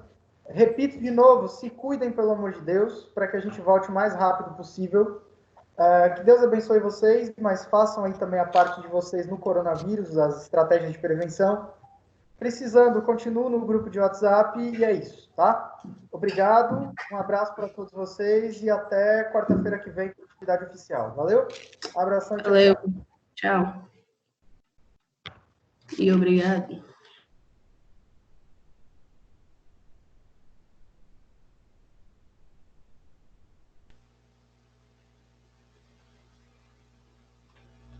Bora de Noel. Valeu. Valeu.